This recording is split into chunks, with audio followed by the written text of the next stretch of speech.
of the Crusades, often focusing on knights, intrigue, and heroism. 2. Film and television. Kingdom of Heaven, 2005, directed by Ridley Scott.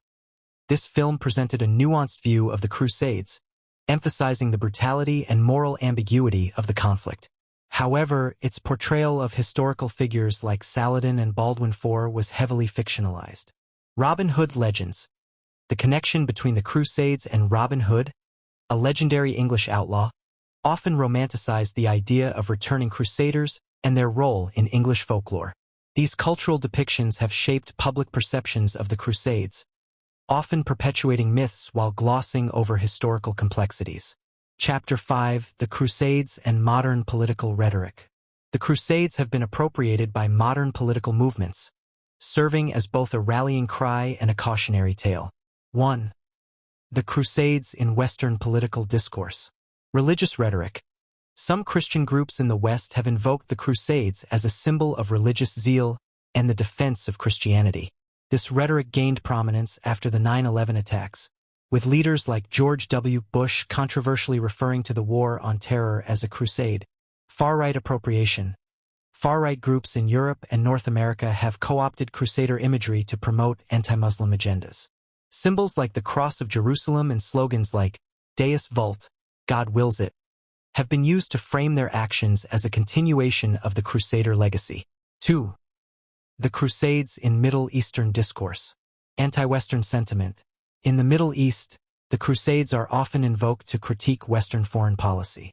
The memory of the Crusades is used to frame interventions in Iraq, Afghanistan, and Syria as part of a long history of Western interference. Nationalist and religious rhetoric. Leaders and movements have drawn on the legacy of figures like Saladin to inspire resistance and unity. The recapture of Jerusalem by Saladin is frequently celebrated as a symbol of Muslim resilience. Chapter 6: Deconstructing the myths. Scholars have worked to challenge the myths surrounding the Crusades, emphasizing their complexity and historical context. 1. The myth of religious. Chapter 7: The Crusades as a globalized historical myth. In the modern era of globalization, the Crusades have transcended their historical context to become a powerful and polarizing symbol in global discourse.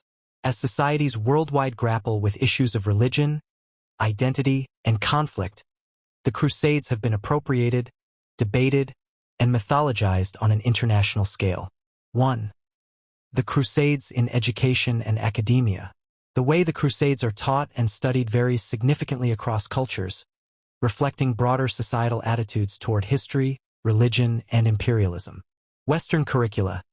In Europe and North America, the Crusades are often framed as a chapter in medieval history, with an emphasis on chivalry, religious fervor, and cultural exchange.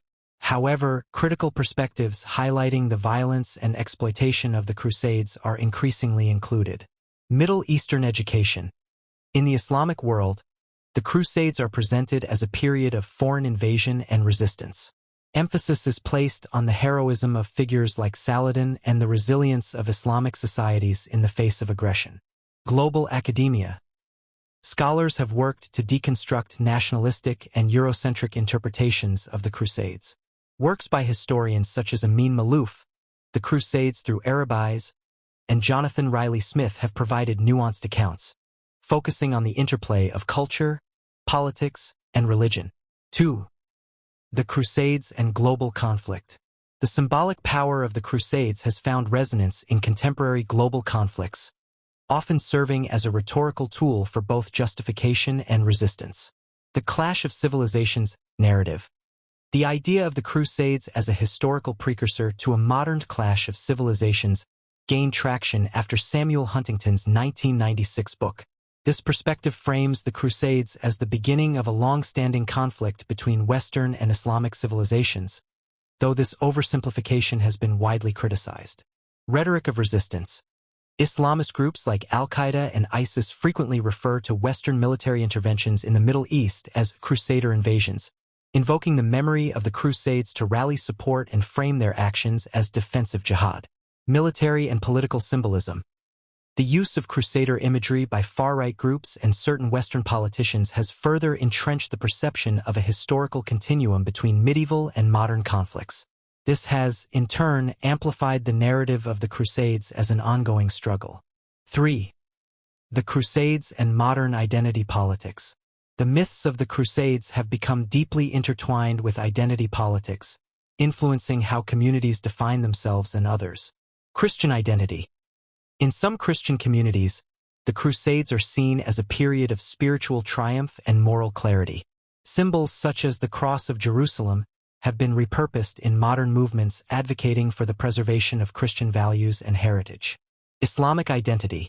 For many Muslims, the Crusades are a reminder of historical resistance and the importance of unity. Figures like Saladin are celebrated as models of leadership and resilience, inspiring contemporary movements for solidarity and reform. Secular critiques. Secular voices often use the Crusades as an example of the dangers of religious extremism, framing them as cautionary tales about the intersection of religion and power. Chapter 8: The Crusades in Popular Media.